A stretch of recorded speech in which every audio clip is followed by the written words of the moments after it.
कोई कहेगा 3 बीघे मेरी है, कोई कहेगा 5 बीसे मेरी है, उसमें का एक बीसा कोई मस्जिद को नहीं देगा, कोई मदरसे को नहीं देगा, बल्कि बाप की जमीन पे भाई भाई का कत्ल करेंगे, एक दूसरे को कचहरियों में खींचेंगे, एक दूसरे को जलील कर देंगे। ये दुनिया बड़ी बेवफाक है जो तेरी उंगली पकड़ के चलते हैं, सांस बंद होने की देर है, अपनी चारपाई की बजाय तुझे मस्जिद से लाई गई चारपाई में लटाया जाएगा। हजारों के कंबल तेरे खरीदे हुए हैं, लेकिन तुझे सिर्फ ला इलाहा इल्लल्लाह की चादर दी जाएगी जिसमें हजारों लोग कब्रिस्तान गए हैं। तेरी अपनी बीवी तुझे नया बिस्तर देने तैयार नहीं होगी, जिस बिस्तर पे तुझे मौत आएगी वो भी उठा के किसी गरीब को दे दिया जाएगा। कितना भी कीमती कपड़ा पहन के मर जाना, उस कपड़े को काट के उतारा जाएगा। अगर ऐसे उतर भी गया तेरी औलाद उसे पहनने तैयार नहीं होगी, फिर किसके लिए गुनाह कर रहे हो? अव्वलीन आखिरीन होंगे, हुक्म होगा बुलाओ, किधर है कुरान वाले? फरिश्ते चलने लगेंगे, फिर रुक के कहेंगे मालिक पता कैसे चलेगा कुरान वाला कौन है? यहाँ तो आदम की उम्मत भी है, ईसा की भी है, मूसा की भी है, दानियाल की भी है, सारे नबियों की उम्मतें मौजूद हैं। अल्लाह कुरान वाले कैसे पहचाने जाएंगे? रब फरमाएगा मुंह सूंघना शुरू कर दो, जिसके मुंह से मुश्क की खुशबू आ रही होगी वही मेरे कुरान वाले होंगे। ये तो एहसान मानो हुजूर का कि अल्लाह ने हमें हुजूर की उम्मत में पैदा किया है। हाँ, आए सबसे बाद में, जाएंगे जन्नत में सबसे पहले। ये हमारा मुकद्दर है। अल्लाह फरमाएगा मुंह सूंघो, फिर मुंह सूंघे जाएंगे। आइए आपके कुरान वाले हैं, आप भी कुरान वाले हैं, सारे कुरान वाले इकट्ठे हो रहे हैं। मालिक जाना की तरह ला के रब के सामने खड़ा किया जाएगा। कहा ना फरिश्तों, आज मेरी कुदरत के मुताबिक मेरे सामने खड़ा ना करो, मेरे अर्श के साए में खड़ा कर दो। या अल्लाह किस लिए? कल सूरज की गर्मी नहीं देख रहे हो? मेरे बंदों ने बड़े दुख उठाए हैं। जब इन्हें चंदाखोर कहा जाता था तब ये मुस्कुरा के निकल जाते थे, जब इन्हें ज़कात खोर कहा जाता था तब गर्दन झुका के निकल जाते थे। कोई मुल्ला कह के जलील करता था तब ये चुप रहते थे, कोई मुल्ला जी कह के हकीर समझता था तब ये खामोश रहते थे। जब दुनिया इनको बैठ करके इन्हें खड़ा करके तमाशे बनाती थी तब इन्होंने मेरे कुरान के लिए सब्र किया था। जब लोग अय्याशियों में डूबे थे तब ये रातों में उठ के मेरा कुरान पढ़ते थे। जब दावतें होती थी इनके लिए चटाई बिछती थी, लेकिन अमीरों के लिए कुर्सियां पड़ती थी। आज इनकी शान दिखाना चाहता हूँ। सारे धूप में खड़े हैं लेकिन मेरे कुरान वाले अर्श के साए में खड़े होंगे। अल्लाह फरमाएगा सुनो, जो तुमने किया था वो तुम्हारी तरफ से मेरे लिए तोहफा था, आज जो मैं दे रहा हूं ये खुदा की तरफ से तुम्हारे लिए इनाम दिया जा रहा है। ये कुरान वाले लोग, ये कुरान वाले लोग हैं। अल्लाह सलामत रखे इन मदरसे चलाने वाले। हाँ, इनके लिए उठ के दुआएं मांगा करो, अल्लाह से रो के कहा करो अल्लाह ये कुरान वाले जिंदा रहे। अगर कुरान वाले नहीं होंगे ना तो फिर तुम्हें कोई काफी नहीं मिलेगा। हाँ, कोई तुम्हें फजल हक खैराबादी नहीं मिलेगा। ये मदरसे सलामत रहे तो आज भी काफी पैदा होंगे और फजल हक खैराबादी भी पैदा होंगे। ये देने इदारों के। हाँ, हम तो गैरों की बातों में आके मदरसों के खिलाफ हो गए। जिन्हें पता ही नहीं था मदरसे के खिलाफ, जिन्होंने भौंका कुत्तों की तरह साल के 12 महीने न्यूज में बैठ करके यूं यूं भौंकते रहते, उन्हें क्या पता। तुझे बताऊं मदरसों ने कैसे कैसे लाल दिए। अहमद रजा मदरसे का बेटा है, मुफ्ती आजम मदरसे का लाल है, अख्तर रजा ताजुल शरिया मदरसे का लाल है, रईसुल अत्किया उवैस मुस्तफा मदरसे का लाल है। ये जितने भी बड़े बड़े हैं ये किसी रोड ने नहीं दिए, मुस्तफा के घर हमें मदरसों ने अता किए। देखो तो सही, आओ तुम्हें बताओ, मदरसे हमारे आतंकवादी नहीं बनाते, मुस्तफा के जानिसार बनाया करते हैं, जानिसार बनाया करते हैं। माफ कीजिएगा, वक्त होता तो मैं बात करता। कहाँ खोने हैं गेसू यार ने, खुशबू कहाँ तक है, मैं किधर चल दिया, मुझे जाना किधर था। बस इतना सुन ले, अल्लाह तौफीक देना। मदरसों के साथ खड़े रहे, मदरसों के साथ खड़े रहे। ये मदरसे ये हमारी शान है। मैं मुबारकबाद पेश करता हूँ उन लोगों को जिनकी कमाई इदारे में लगी है, जिनके पैसे से लुक़्मे कुरान वाले खाते हैं। तुम्हें नहीं पता है, तुम्हें नहीं पता है। हाँ, अबू बकर शिबली रहमतुल्लाह तआला अलैह घर तशरीफ लाए, खाना बनाया बीवी। सुने जरा, तवज्जो है ना। खाना बनाया, फरमाने लगे बीवी से, कहा कि क्या बनाया है? कहा आज बड़े दिन के बाद गोश्त बनाए। जानते हो हजरत ने क्या कहा? अबू बकर शिबली रहमतुल्लाह तआला अलैह, आप कहते हैं खातून क्या कोई पड़ोस में भूखा नहीं है? ऐसा तो नहीं है कि किसी यतीम ने आज गोश्त न खाया हो? बीवी ने कहा हुजूर है ना। फरमाने लगे फिर उठा और ये सारा खाना गरीबों में तकसीम करा दे। बीवी कहने लगी हुजूर आज कई दिन के बाद ये खाना बनाया और आप गरीबों में भेज रहे। रो के कहने लगे पगली नहीं जानती है, मैं खाऊंगा गंदगी बन के जमीन पे गिरेगा, गरीब और यतीम खाएंगे, ये लुक़्मे नूर के बन के अल्लाह के अर्श तक चले जाएंगे। दौलत तो हमारी है ना, हम लुटाएंगे, हमें हिसाब देना है। हम अगर ये पैसे कुरान वालों पे लगाएंगे तो ये आखिरत में बख्शिश का जरिया बन के हमारे सामने आएंगे। नसीब वाले हैं वो लोग जिनका पैसा कुरान पे लगा करता है, साहिब कुरान के दीन की खिदमत पे लगता है। बड़ी कुर्बानियां हैं। मेरी आपसे गुजारिश है, आपको इस इदारे का ताउन करना है, आपको इस इदारे की खिदमत करनी है। नौजवानों कुछ नहीं पता है, हम रोडों पे रहते, कदम कदम पे हमारे दुश्मन है। हाँ दुश्मन है। मैं ये बात अक्सर कहा करता हूँ अब्दुल कादिर भाई, अक्सर कहता हूँ कि एक नौजवान ने मुझे फोन किया, बताता हूँ मैं ये बात ताकि अल्लाह करे दिमागों में बातें उतर जाए। उसने मुझसे कहा हजरत जी अल्लाह ने बड़ा करम कर दिया, रात मेरी आंख लग गई, मैं गाड़ी चलाता रह गया और देखो हजरत तकरीबन किलोमीटर गाड़ी चल गई, मैं सोता रहा कोई एक्सीडेंट नहीं हुआ। फिर खुद ही कहने लगा देखा मेरा कितना अच्छा तजर्बा था, मैं पुराना ड्राइवर हूँ। मैंने कहा पगले बस ये बता कोई नेकी करता है कि नहीं? उसने कहा नेकी तो कोई याद नहीं, इतना पता है जब महीने 8 दिन 15 दिन में घर जाता हूँ ना तो मैं अपनी कमाई का कुछ हिस्सा मदरसे के बच्चों को जाके दे के आता हूँ। मैंने कहा फिर बस कर यार, ये तेरी गाड़ी जो बच गई ना ये तेरे तजर्बे ने नहीं बचाई है, जब तू सो गया था किसी की दुआएं तेरी हिफाजत करने लग गई। अपनी कमाई में भूखों का हिस्सा रखे, अपनी कमाई में रोजी रखे। खुदा की कसम हमारी तुम्हारी रोज भूख कितनी है? 2 रोटी की भूख है। कितनी है? बोले सारे जोर से बोलो यार। 2 रोटी की भूख है। वो कमाते कितने? 100 रोटी। अल्लाह जो दे रहा है ना वो रज़ाक है। हमारे हिस्से की तो 2 ही थी, फिर 100 क्यों? तो फिर पता चलता वो कहता मैं कभी लेके आजमाता हूँ कभी दे के आजमाता हूँ। तेरी भूख 2 थी, मैंने 100 दी ना तो फिर समझ उसमें 50 किसी और की भी होगी। फिर कोशिश करो किधर देना है, किधर देना। अगर जन्नत में जाना है ना तो फिर तैयारियां करनी है। ये कब्रिस्तान है मेरे ख्याल से, है ना? अगर मैं भी एक बंदे को भेजूं कि जाओ देख के आओ यहाँ कितनी कब्रों पे फूल पड़े तो शायद एक कब्र पे भी फूल ना मिले। अगर ये देखने पूछूं कि जाओ देखो जाके कोई कब्र ऐसी भी है जो बैठी ना हो तो कई सारी कब्रें बैठी हुई मिलेंगी। इस कब्रिस्तान को देखो, मैं कहता हूं गारंटी है आज अगर हमें अपने बाप दादा की कब्र पे मिट्टी डाल के उसे सलामत रखने का वक्त नहीं है तो आने वाली कल की नस्लों के पास इतना टाइम होगा जो हमें बख्शवाने के लिए यहाँ डेरे डाल के बैठ जाएं। बोलो होगा इतना वक्त? नहीं होगा। जब मैं दादा की कब्र पर नहीं जा पाता तो मेरी औलाद को क्या मैं गारंटी देता हूं कि उसे इतना वक्त होगा जो मेरी कब्र पे आए? नहीं ना, कोई गारंटी नहीं है। तो फिर भाई अपनी कब्र का इतना इंतजाम कर जाओ कि दफन होने के बाद कभी भी ना आए ना कोई, तब भी जन्नत की खिड़कियां खुली रहनी चाहिए। ऐसी तैयारी कर जाओ कोई ना भी आए खिड़की खुली रखे। आप कहोगे कैसे? तो सुनो, ये जो कुरान पढ़ने वाले लोग हैं हमारी औलाद हमारी जायदाद को माले गनीमत समझ के झगड़ा करेगी। कोई कहेगा 3 बीघे मेरी है, कोई कहेगा 5 बीघे मेरी है, उसमें का 1 बीघा कोई मस्जिद को नहीं देगा, कोई मदरसे को नहीं देगा, बल्कि बाप की जमीन पे भाई भाई का कत्ल करेंगे, एक दूसरे को कचहरियों में खींचेंगे, एक दूसरे को जलील कर देंगे। ये दुनिया बड़ी बेवफा है जो तेरी उंगली पकड़ के चलते हैं, सांस बंद होने की देर है, अपनी चारपाई की बजाय तुझे मस्जिद से लाई गई चारपाई में लटाया जाएगा। हजारों के कंबल तेरे खरीदे हुए हैं लेकिन तुझे सिर्फ ला इलाहा इल्लल्लाह की चादर दी जाएगी जिसमें हजारों लोग कब्रिस्तान गए हैं। तेरी अपनी बीवी तुझे नया बिस्तर देने तैयार नहीं होगी। जिस बिस्तर पे तुझे मौत आएगी वो भी उठा के किसी गरीब को दे दिया जाएगा। कितना भी कीमती कपड़ा पहन के मर जाना, उस कपड़े को काट के उतारा जाएगा। अगर ऐसे उतर भी गया तेरी औलाद उसे पहनने तैयार नहीं होगी। फिर किसके लिए गुनाह कर रहे हो जो तुम्हारे जिंदगी में है लेकिन मरने के बाद नहीं होंगे। ओ मेरे अजीज, ऐसी तैयारियां कर लो कि इनका दिया हुआ कफन बचे ना बचे, रहमत की दी हुई चादरें हमारी कब्रों पे तनी रहनी चाहिए। करेंगे इंशाअल्लाह। मैं बता दूं करना क्या है, अगर कहे तो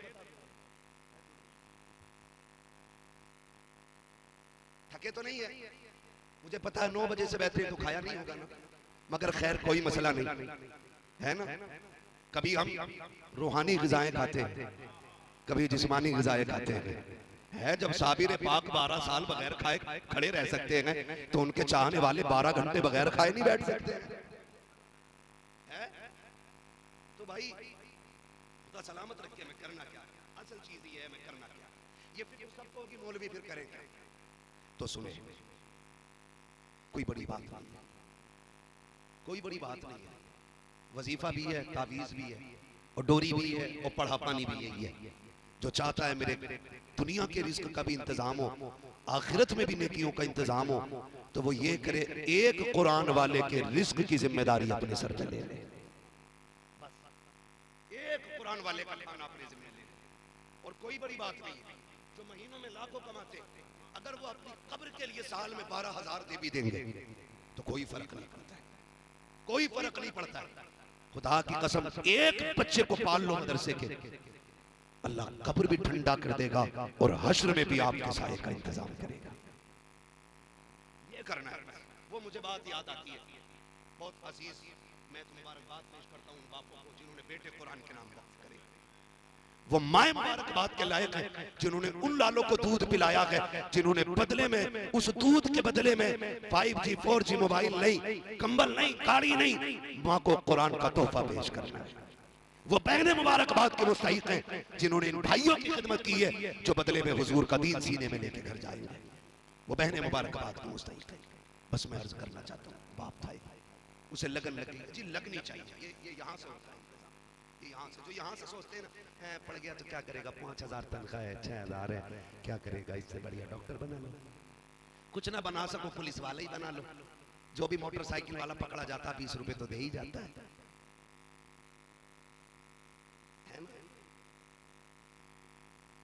हाँ, दे ही जाता है ना भैया। बेटे को ना, सही बता रहा हूँ, जूते पॉलिश करना सिखाते ना पुलिस वाला।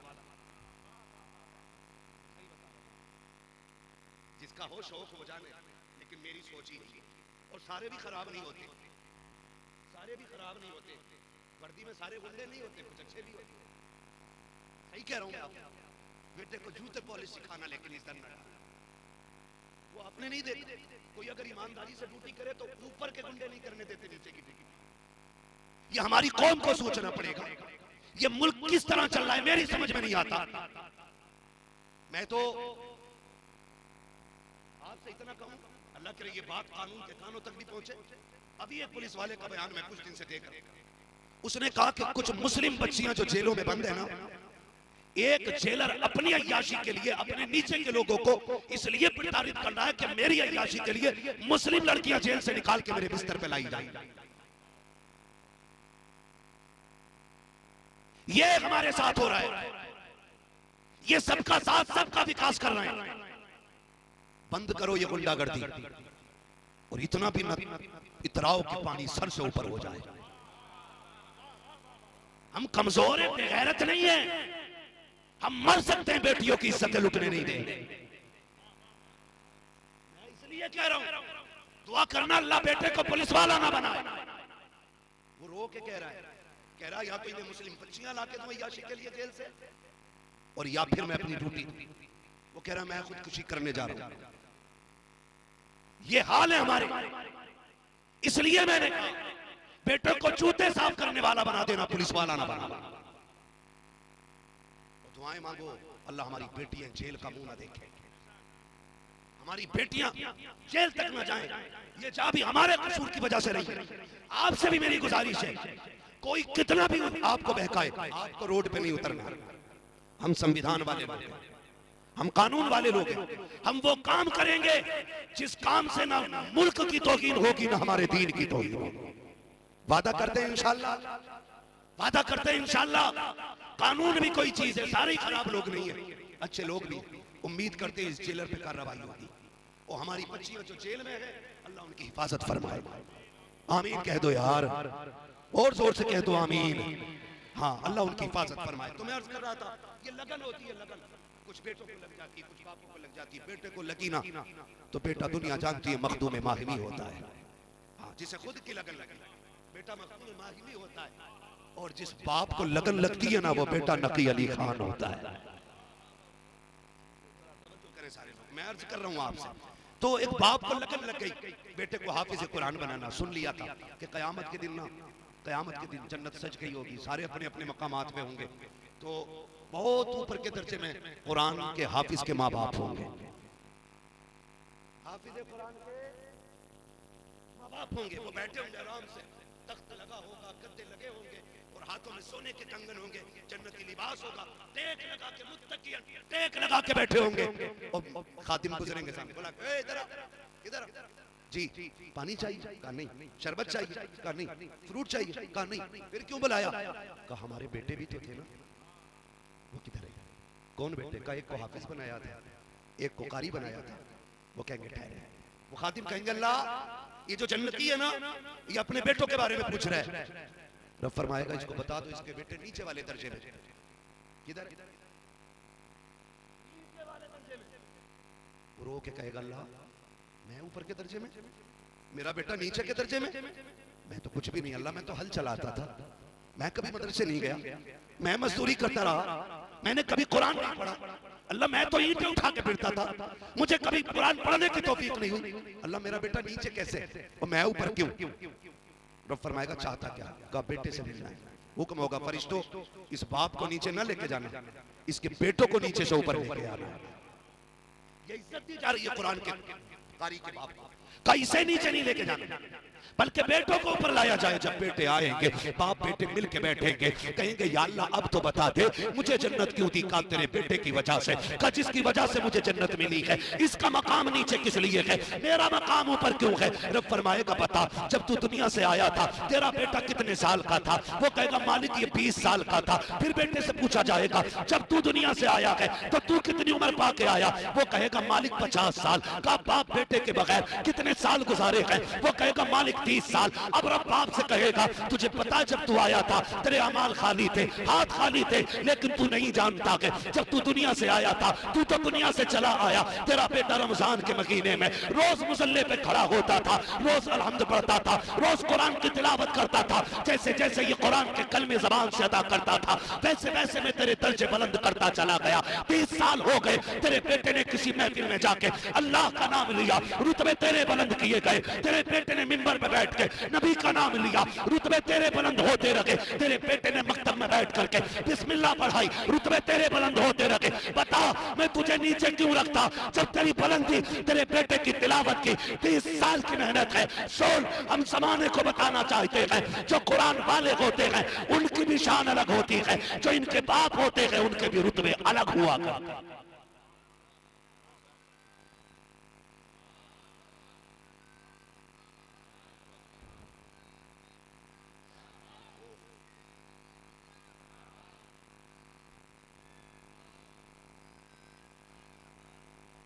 अल्लाह सलामत रखे सारे लोगों को। एक बेटा कुरान का कारी जरूर बना। दुनिया बड़ी बेवफा, आखिरी तख्ता लगने की देर होगी ना सारे भाग लेते। बिरयानी देखो, चावल देखो, प्लेटें पूरी हैं कि नहीं। तू चल बड़े, तू घर का बड़ा है, तुझे मेहमान संभालने। वो भाई कब्र वाले से पूछ वो क्या कह रहा है? वो कह रहा रुक जाओ, रुक जाओ मैं अकेला हूँ। वो तुम्हें आवाज दे रहा रुक जाओ, लेकिन तुम्हें तो बिरयानी लेके दौड़ गई ना, तुम्हें तो बोटियां लेके दौड़ गई, तुम्हें तो खाने के चस्के लेके दौड़ गए। हुजूर फरमाते हैं कोई इंतकाल कर जाए ना तो जिम्मेदारी अहले खाना की कि वो जितनी देर में ऊंट ज़िबा करके खाल उतार के बोटी बना के 7 हिस्सों में तकसीम की जाए, जितना वक्त उसमें लगता उतनी देर कब्र पे बैठना चाहिए ताकि मरने वाले को आपसे उनसियत महसूस होती रहे। बड़ी बेवफा दुनिया है। धूप तेज हो ना, धूप तेज हो, अरे यार जल्दी करो इमाम साहब जल्दी करो, रुका नहीं जा रहा, अब इधर छत में भागेगा, पेड़ के नीचे नहीं दुआ करो। ये 2 मिनट नहीं रुक सकते और इनकी दावत करो तो ये 3 घंटे बैठे रहते हैं। ठीक है कोई बात नहीं, आने दो ना, नान खटाई तभी खा लेंगे। 3 घंटे बैठा है भूखा, तभी से धूप तेज नहीं लगती है, तभी से प्यास का एहसास नहीं होता। उसकी दावत खाने के लिए 3 घंटे बैठे रहे, उसकी कब्र पे 5 मिनट नहीं रुक सकते हम लोग। ये दुनिया बड़ी बेवफा है। मैं हाफिज कुरान के माँ बाप से कहूंगा, भाइयों से कहूंगा, अहले खाना से कहूंगा, ये बच्चे पढ़ गए ना तुम्हारे, इनकी उम्मीद न रखना कि इनकी कमाई खानी है, इनसे काम लेना, इनकी छुट्टी कर दो कि बस तुझे कुरान के साथ रहना है, कुरान को तेरे साथ रहना है। तुझे कुरान के साथ रहना, कुरान को तेरे साथ रहना है। और इनसे कह देना सुन हमने तुझे दुनिया के लिए नहीं पढ़ाया, हमने तुझे कब्र के लिए पढ़ाया है, कब्र के लिए पढ़ाया। मैं इन हाफिजों से भी गुजारिश करूंगा सुनो, जैसे तुम्हारे बाप है, मेरा भी बाप है, सबके माँ बाप हैं। हम जानते हैं बाप कितने मसरूफ होते हैं। जब हम पढ़ते रहे तो वो हमारी जिम्मेदारी की जगह ड्यूटी करता रहा, मेहनत मशक्कत करता रहा ताकि बच्चे कामयाब हो जाएं, बच्चों को कुरान आ जाए। जब हम पढ़ के लौटे ना तब बहनें जवान हो चुकी थी, फिर बहनों की जिम्मेदारी ने उसे मजदूर बना दिया, फिर घर की जरूरतों ने उसे परदेसी बना दिया, फिर घर की जरूरतों ने भूख प्यास ने उसे मंडी में लाके खड़ा कर दिया। जब बाप का इंतकाल हो जाए ना तो कब्र पे जाना, रो के कहना अब्बा सुन, पूरी जिंदगी तूने जिस कुरान के लिए मुझे वक्फ किया था, मैं कुरान का कारी तो बन के लौटा, तूने गले में हार तो डाला था, लेकिन तेरी जरूरतों ने तुझे इतनी मोहलत ना दी थी कि अपने बेटे से पूरा कुरान सुन लेता, अपने बेटे से पूरे कुरान की तिलावत सुन लेता। अब्बा मैं पढ़ गया तो लोगों ने मुझे न छोड़ा, मैं इधर उधर दीन की खिदमत करता रहा, तुझे बच्चों की जरूरतें लेके फिरती रखी, मुझे कुरान की जरूरत लेके फिरती रखी। अब्बा आज कब्र में तू भी अकेला है, फुर्सत से कह तू भी, मैं भी फुर्सत से हूँ, ये कह के बाप की कब्र पे तुम्हें बैठना है और अलहम्द के अलिफ से लेकर के फन्नास की सीन तक पूरा कुरान तुम्हें पढ़ के सुनाना है। मेरा ईमान कहता है कब्र पे अजान हो ना हो, अगर पूरा कुरान तुम पढ़ दोगे, अल्लाह कुरान मुकम्मल होने से पहले तुम्हारी बाप की कब्र को जन्नत की एक क्यारी बना डाले। ये तुम्हारी ड्यूटी है, ये हाफिजों की ड्यूटी है कि बाप के इंतकाल के बाद उन्हें बाप की कब्र पे पूरा कुरान पढ़ाना। मेरे ऊपर ना छोड़ देना, मैं खाली टाइम मेरे ऊपर ना छोड़ देना, मैं धोखा देकर निकल सकता हूँ, लेकिन तुम्हें बैठना है, तुम्हें बैठना है। वो कहा था बेटे को कुरान पढ़ाना, लेके मदरसे गया, मदरसा ज्यादा बड़ा नहीं था, मैं तो हजरत का इदारा देख के हैरत में हूँ, इतनी छोटी इमारत और इतना बड़ा काम, सुभान अल्लाह। बोल दो यार सुभान अल्लाह। हाँ, एक घर में 4 लोग हो तो घर नहीं चलता है। हाँ, 5 कमाने वाले 5 लोग हैं फिर भी झगड़ा है, आज सालन में क्या बनेगा। सलाम करो इन मदरसे वालों को। जिम्मेदार एक होता है, खाने वाले सैकड़ों होते हैं, लेकिन कभी झगड़ा नहीं होता, क्योंकि ये जो मदरसे में खाते हैं ना, जेब आपकी होती है, लंगर मदीने वाले का हुआ करता है, लंगर हुजूर का होता है। ये मदरसे ना हम चलाते ना तुम चलाते हो, ये मदरसे अपने कर्म से शाह उमम चलाते हैं, है ना, हुजूर चलाते हैं। कोई 10 रुपए दे के एहसान ना करना। बस मैं बड़ी तेजी से बात समेटने लगा हूं, अर्ज करने लगा हूं मैं कि वो उसको शौक हुआ बेटे को पढ़ाना, मदरसे लेकर के गया, मदरसे के मोहतरम साहब कहने लगे यार बच्चे पूरे हो गए, अब जो है ना खाने का इंतजाम नहीं है, हमारी वुसअत से बाहर हो जाएंगे बच्चे, इसलिए हम ना बच्चा नहीं ले सकते। तो शौक था बाप को, उसने कहा हजरत जी कोई मसला नहीं, बस इतना बताओ बच्चे खाते किधर है। कहा कैंटीन में, मतबख में बैठ के खाते। उसने कहा मेरे बच्चे के हिस्से की रोटी नहीं है ना? कहा नहीं। उसने कहा कोई बात नहीं, मेरा बच्चा रख लो, ये 4 साल का बच्चा है मेरा, इसे रख लीजिए, इसकी भूख कोई ज्यादा खुराक ज्यादा नहीं है, इतना कर्म कर देना, जब बच्चे खा के उठ जाया करे ना तो दस्तरखान पे झाड़ू लगने से पहले मेरे बच्चे को 5 मिनट के लिए भेज दिया करना, जो गिरी पड़ी रोटी हुआ करेगी उसी को उठा के मेरा बच्चा जिंदगी गुजार लेगा। ये कुरान से इश्क की बातें होती हैं, ये कुरान से लगन होनी चाहिए। उसने कहा जी भेज दो, मेरा बेटा बच्चों का गिरा हुआ खाना खाना करेगा। रख ले, उस्ताद ने रख लिया, लेकिन सुने जब हौसले जवान होते हैं तो इंतजाम खुदा कर दिया करता है, खुदा इंतजाम करता है। अभी 2 दिन गुजरे थे, बच्चा भूख के आलम में था ना, एक बूढ़ी आ गई, कहने लगी मौलाना घर में कोई नहीं है, मैं न बेटा है न शौहर है, मैं बूढ़ी हूँ, अकेले खाना अच्छा नहीं लगता, एक कुरान वाला दे दे, मैं जिसके साथ खाना खा लिया करूँ। उस्ताद ने उसी बच्चे की तरफ देखा, कहा मुस्कुरा के चल इंतजाम हो गया है, बूढ़ी आ गई है, हुजूर की तरफ से तेरी दावत का इंतजाम हो गया है। बच्चा उठा, बड़ी खुशी खुशी दौड़ा, बच्चा छोटा था 4 साल का ना, तो बूढ़ी ने सीने से लगा के कहने लगी मेरे लाल चल, तुझे माँ मिल गई है, मुझे बेटा मिल गया है, तू परदेसी है ना, तुझे माँ मिल गई, मुझे बेटा मिल गया। और फिर कहती देख परेशान न करना, मैं बूढ़ी हूँ, खाना लेकर नहीं आ सकती, लेकिन मेहरबानी करना वक्त हो जाया करे, खुद आ जाया करना। बच्चा तैयार हो गया, खाना खाने लगा, वक्त बीत गया। एक दिन वो आया जब बच्चे के कुरान के हिफ्ज का आखिरी सबक चल रहा था। बोले सुभान अल्लाह, जोर से बोल दो यार सुभान अल्लाह। मुझे नहीं पता किस लालच में बैठे हो, मैं कुछ नहीं दे सकता हूँ, आज कुरान के सदके में जो भी देगा साहिब कुरान अता करेंगे। जी हम तो कुरान के जश्न में बैठे हुए। माँ ने कहा जी ठीक है, वो आने लगा, फिर वो हाफिज कुरान हो गया। आज ना देखो बाहर लिए बैठे कितने दोस्त अहबाब बैठे होंगे कि जल्दी सलाम हो और फिर हम झपटे इनके ऊपर, कोई तोहफे देगा, कोई हार डालेगा, यही कंडीशन। आखिरी सबक चल रहा है, लेकिन जब आखिरी सबक मुकम्मल हुआ ना, भाई दौड़ा, पहले मैं सीने से लगा, बाप ने कहा बेटा मेरा पहले मैं जाऊंगा, बच्चे ने कहा ठहर जाओ, न चचा न बाप न भाई कोई नहीं। कहा फिर पहले मुबारकबादी का हक उसका है जिसके टुकड़े खा के मैंने कुरान हिफ्ज़ किया है, पहली मुबारकबाद उसे दी जाएगी जिसने रोटी खिलाई रोज की। वो खिलाई बड़ी इज्जत से थी, कहती थी बच्चा परदेश का है, लेकिन सुन पहली रोटी तेरी रहेगी, दूसरी रोटी मेरी रहेगी। खिलाते और भी ये कहते लो यार बछड़िया खाई, लो यार, ये होता कुत्ते को डाल, समझ रहे क्या क्या एक हंगामा मैसर हो तो भूलूं उसको, सैकड़ों बातों का रह रह के ख्याल आता है। वक्त बहुत तेज आगे बढ़ गया, पता न चल सका। जब वो आखिरी सबक हुआ तो बच्चा उठ के दौड़ा, दौड़ के जब उस माई के दरवाजे पे गया ना जो रोटी खिलाती थी, जाके देखा भीड़ लगी है, लोगों ने सफेद टोपियां लगा रखी हैं। कहा क्या हुआ? कहा ये जो खातून थी इस घर की आज इंतकाल कर गई। बच्चे की चीख निकल गई, रोता हुआ वापस आया। उस्ताद ने कहा क्या हुआ? कहा जो मुझे रोज पहली रोटी खिलाती रही ना, आज खुशखबरी वाले दिन वो दुनिया से चली गई है। बच्चा रात भर रोता रहा। सुबह को जब आंख खुली, जो तलबा निकले ना बाहर, तो लोगों में चर्चे हो रहे थे। कोई कह रहा था मैंने जन्नत में देखा है, कोई कह रहा था मैंने जन्नत में देखा है। सब बातें कर रहे। एक ने पूछा देखा कैसे? उसने कहा मेरी बात हुई। मैंने कहा तुझे जन्नत कैसे मिल गई? उसने कहा नेकी कोई और तो नहीं पता, जब रब की बारगाह में हाजिर हुई अल्लाह ने फरमाया हिसाब कोई नहीं लेना, तूने कुरान वाले को खाना खिलाया था, इसके बदले में मैं तुझे जन्नत अता कर दे रहा। वो तो निहायत सस्ता सौदा बेच रहे हैं जन्नत का, हम मुफलिस का मोल चुकाएं अपना हाथ ही खाली है। तो कोशिश करें, आखिरत की तैयारी यही है कि हमें कुरान वालों से प्यार करना है। करेंगे इंशाल्लाह, खिदमत करेंगे इंशाल्लाह। सारे लोग वादा करते हैं इंशाल्लाह। या तो कुरान वालों से प्यार करें, या कुरान वालों की बातें सुने, या कुरान वालों की जमात में शामिल हो जाएं, या तालिब इल्म बन जाएं, या फिर आलिम दीन बन जाएं। करेंगे इंशाल्लाह। कम से कम एक बेटे को कुरान का कारी बनाना है। अब मुझसे फरमाइश फरमाया गया या अय्युहल्लज़ीना आमनू उदखुलू फिस्सिल्मि काफ़ा, ईमान वालों पूरे पूरे इस्लाम में दाखिल हो जाओ। तो पूरे पूरे दाखिल होने का मतलब है हमारा ज़ाहिर और बातिन इस्लाम एक होना चाहिए, एक होना चाहिए। ये नहीं है कि रात भर पीते रहे, सुबह को तौबा करके फिर निकल लिए, है ना? ऐसा नहीं करना है, ऐसा नहीं करना। हमारा जाहिर भी मुसलमान होना चाहिए, हमारा बातिन भी मुसलमान होना चाहिए। और हमें अपने कुरान वालों को इज्जत देनी है, इतनी इज्जत देनी है। अगर तू आईजी डीआईजी भी है और तेरे सामने अगर तू ड्यूटी की कुर्सी पे नहीं बैठा है ना, उससे अलग अगर है, तो फिर तुझे कुरान वाले के लिए उठ के खड़ा होना है। इसलिए कि कोई किताब इतनी इज्जत वाली नहीं जितनी इज्जत है अल्लाह ने कुरान को अता फरमाई है। कुरान को अता फरमाई है। अल्लाह ताला हमारी नस्लों में कुरान के कारी पैदा फरमाए। दोस्तों, और अब आपकी गुजारिश है, मैं हुजूर का शजरा पढ़ना है ना, हुजूर का शजरा पढ़ना है। बस अब तक बहुत संजीदगी से आपने मेरी बात सुनी, अल्लाह हमें इन बातों पे अमल की तौफीक अता फरमाए, है ना? तो खड़े हो जाएंगे सारे लोग, तो फिर जो साउंड की आवाज़ है ये भी दब जाती है।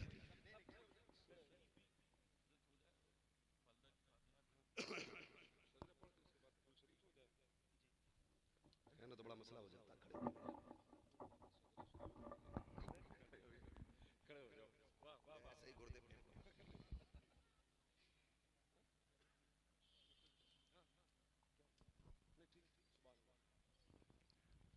ऑपरेटर साहब जरा अपनी आवाज साउंड का ख्याल रखिएगा, मैं अपने मजमे का ख्याल रखने लगा। सारे बोलते जरा या रसूल अल्लाह। नहीं नहीं नहीं नहीं, मैंने पूरी तकरीर की आपसे सुभान अल्लाह का चंदा नहीं मांगा।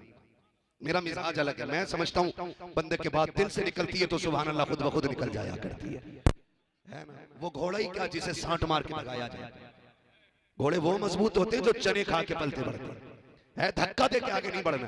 मोहब्बत से जरा कहते सुभान अल्लाह। ये सुनो, ये मेरा हाथ, क्या है? हाथ, ठीक है ना? अगर ऐसा हो, ऐसा हो तो मुबारकबाद है, और ऐसा हो तो थप्पड़ है, ठीक है ना? और ऐसा हो तो ये इसकी हैयत बदलती रहती है, नाम बदलते रहते हैं। इसी तरह बोलो तो जिंदा हो, चुप रहो तो मुर्दा हो तुम्ही फैसला करना है, जिंदा खड़े कि मुर्दा खड़े। बोले जरा, और फिर बोले सुभान अल्लाह और जोर से। मेरा हाथ का इशारा हो ना ऐसे करके, तो समझ जा।